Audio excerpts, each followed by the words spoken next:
नमस्कार मेरे प्यारे बच्चों, गुड मॉर्निंग। कैसे हो आप? उम्मीद है आप अच्छे होंगे।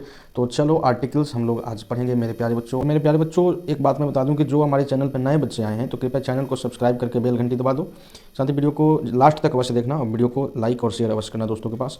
तो एडिशनल क्लासेस पे मेरे प्यारे बच्चों तुम सभी का हार्दिक स्वागत है। मेरे प्यारे बच्चों, इस वीडियो में हम लोग देखने क्या जा रहे हैं, पढ़ने क्या जा रहे हैं। तो डेफिनेशन ऑफ आर्टिकल, सबसे पहले हम लोग परिभाषा पढ़ेंगे आर्टिकल का, काइंड ऑफ आर्टिकल्स पढ़ेंगे और यूज ऑफ डेफिनेट आर्टिकल। मेरे प्यारे दोस्तों, मेरे प्यारे बच्चों, आर्टिकल में कम से कम 100+ रूल्स हैं जो कि आपके ग्रामेटिकल एरर यानी कि उसको दुरुस्त कर देंगे, सही कर देंगे। ठीक है, जैसे अगर आप मान लो एसएससी, बैंकिंग या कोई भी एग्जामिनेशन में बैठे हो जहाँ पे इंग्लिश पूछा जाता है, तो आप स्पॉटिंग एरर, आपका सेंटेंस अरेंजमेंट, इस तरह की चीज़ें होती हैं, तो उनमें काफ़ी आपकी हेल्प करेंगी। ठीक है, ग्रामर को अगर बढ़िया से पढ़ना है तो हमारे चैनल पर जरूर आप आइए और हमारे पेड ग्रुप को भी ज्वाइन कीजिए, उसको मैं आगे आपको बताऊँगा। ठीक है, पेड ग्रुप में मात्र 399 रुपये में आपकी एंट्री मिल जाएगी, 399। ठीक है, 399 में, और फिर आप पेड ग्रुप में सभी वीडियोज़ कंप्लीट तरीके से सारे वीडियोज आपको मिलेंगे। मेरे प्यारे बच्चों, आर्टिकल कहते किसे हैं? तो आर्टिकल ए, एन और द को आर्टिकल कहा जाता है। 3 आर्टिकल होते हैं, आपको पता है। जो शब्द किसी नाउन के आगे लगकर, जो शब्द कौन? तो ए, एन और द किसी नाउन के आगे लगकर वाक्य में उस नाउन के महत्व को दर्शाते हैं तो आर्टिकल कहलाते हैं। आर्टिकल मेरे प्यारे दोस्तों एक एडजेक्टिव है। ठीक है, एडजेक्टिव को ही आर्टिकल कहा जाता है। सिंपल सी बात है कि किसी नाउन के आगे लगकर वाक्य में उस नाउन के महत्व को दर्शाते हैं। लाइक यहाँ पे नाउन बुक है तो उसके पहले लग गया, ऑस्ट्रिच है उसके पहले लग गया, अर्थ है उसके पहले लग गया, गर्ल है उसके पहले लग गया। तो फिर मैं ये आपको आगे बताऊंगा कि ए का प्रयोग, एन का प्रयोग और द का प्रयोग हम लोग कहाँ करेंगे, और द और दी में क्या अंतर है, कब इसको द पढ़ेंगे, कब इसको दी पढ़ेंगे, ये भी मैं आपको बताऊंगा। तो चलिए वीडियो को लास्ट तक अवश्य देखना। ठीक है, आगे चलते हैं कि काइंड्स ऑफ एडजेक्टिव हम लोग पढ़ लेते हैं। मेरे प्यारे बच्चों, काइंड्स ऑफ आर्टिकल्स यानी 2 प्रकार के आर्टिकल्स होते हैं, एक इंडेफिनिट आर्टिकल और एक डेफिनेट आर्टिकल।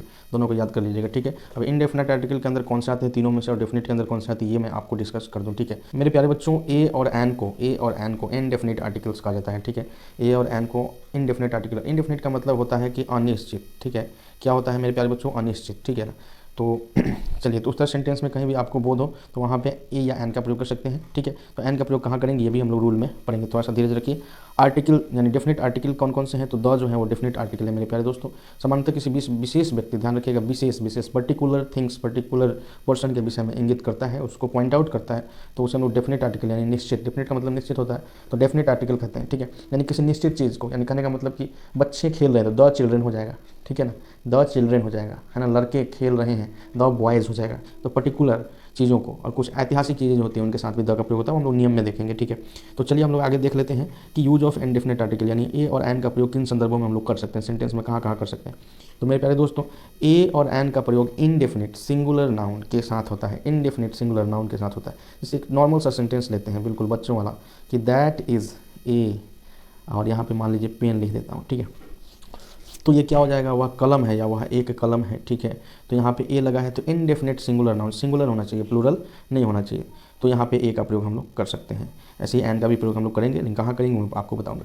तो मेरे प्यारे दोस्तों, मेरे प्यारे बच्चों, कि जिस वर्ड का उच्चारण की शुरुआत हिंदी वर्णमाला के स्वर यानी इसे हम लोग वॉवेल साउंड कहते हैं। तो वॉवेल साउंड क्या? हिंदी वर्णमाला में ओ, आ, ये सब क्या है? स्वर है।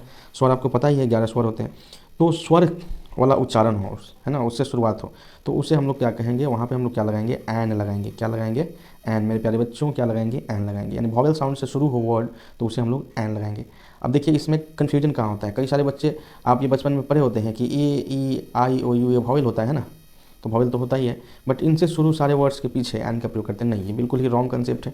ये बच्चों को चूँकि इतना एडवांस में समझा नहीं सकते, इसलिए बच्चों को ये ट्रिक बता दिया जाता है, बट ये नहीं होता है। ठीक है ना, यहाँ पे हमें हिंदी में प्रोनाउंसिएशन चेक करना होता है, उच्चारण चेक करना होता है हमें, उसका उच्चारण, प्रोनाउंसिएशन, ये ट्रिक है। ठीक है, तो यानी कि हिंदी स्वर जो है उससे अगर शुरुआत होता हो, उस वर्ड का उच्चारण होता हो, तो वहाँ पे हम लोग एन का प्रयोग करेंगे। लाइक देखिए अम्ब्रेला, तो यहाँ पे यू है तो एन लगा है, लेकिन बट यू के कारण नहीं लगा है, उसके उच्चारण के कारण लगा है। इसको अम्ब्रेला अ से बोलते हैं। ठीक है, एग तो ए से बोलते हैं, इसलिए यहाँ पे एन लगा है। क्लियर है?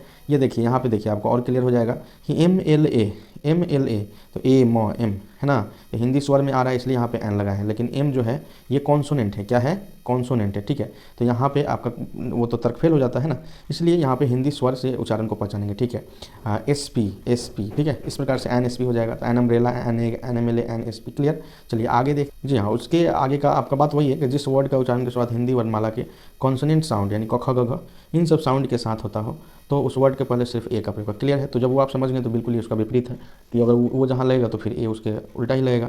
देखिए यहाँ पे कॉन्सोनेंट साउंड, तो नॉवेल, नौ से बोलते हैं। ठीक है ना, तो क ख ग घ छ छ ये सब क्या है? कॉन्सोनेंट साउंड है, हिंदी वर्णमाला का व्यंजन है, तो व्यंजन में उच्चारण हो तो ए लगाएंगे, तो ए नॉवेल। बॉय ब से होता है ना, यूरोपियन य से होता है, जबकि ये ई लिखा जाता है। तो यहाँ भी वो कॉन्सेप्ट हम लोग का फेल हो जाता कि नहीं, जो बचपन में पढ़े थे। तो नहीं, ये यूरोपियन हो जाएगा, है ना।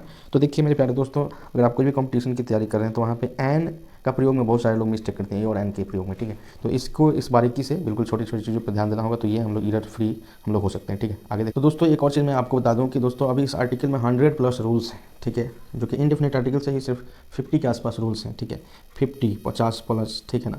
तो ये आपको परीक्षा में काफ़ी मदद कर सकती है। साथ ही ग्रामर का एक पूरा कोर्स आपको अगर ज्वाइन करना है बेहतरीन ढंग से, अगर आपको एक एक पॉइंट्स को पढ़ना है और बढ़िया से अपने ग्रामर को स्ट्रॉन्ग करना है, जिससे आपको एग्जाम में सफलता मिले, चाहे आप एकेडमिक स्टूडेंट हो 1 क्लास से लेकर आप 12th ग्रेजुएशन वटेवर जो भी आप कर रहे हो, या कॉम्पिटिटिव स्टूडेंट हैं जैसे आप एसएससी, बैंकिंग, मैट, रेलवे या कोई भी एग्जाम की तैयारी कर रहे हैं, तो आपके लिए बहुत ही इंपॉर्टेंट होगा, ठीक है। तो देखिए बेसिक से लेकर एडवांस तक हम आपको सिखाएंगे। तो उसके लिए क्या करना होगा, एक बहुत छोटा सा काम आपको करना होगा जिससे आप आसानी से जुड़ सकते हैं हमसे। तो मेरे प्यारे बच्चों, मेरे प्यारों, कि हमारा एक पेड ग्रुप है। पेड ग्रुप किस पे है, तो व्हाट्सएप पे है, ठीक है, और टेलीग्राम पे है, ठीक है, व्हाट्सएप और टेलीग्राम पे है, ठीक है। तो उसमें आपको ग्रुप में जोड़ा जाएगा, प्रीमियम ग्रुप में, पेड ग्रुप में। तो उसके लिए मात्र 399 399 ओनली मात्र, ठीक है, जिसकी कोई औकात नहीं है। 399 रुपये एक छोटा सा सहयोग राशि आपको देना है, ताकि हम वीडियो बनाने के लिए सर्वाइव कर सकें, ठीक है। लाइक नेट का कॉस्ट भी लगता है, टाइम भी लगता है, तो टाइम नो मैटर, बट चूँकि ये हम लोग का एक तरीके से पैसन है, इस वजह से हम लोग पढ़ाते हैं। नो मैटर पैसा क्या आया नहीं आया, उससे कोई बस नहीं है। तो चलिए, तो आप मात्र 399 रुपये का एक सहयोग राशि देकर आप हमारे पेड ग्रुप से जुड़िए।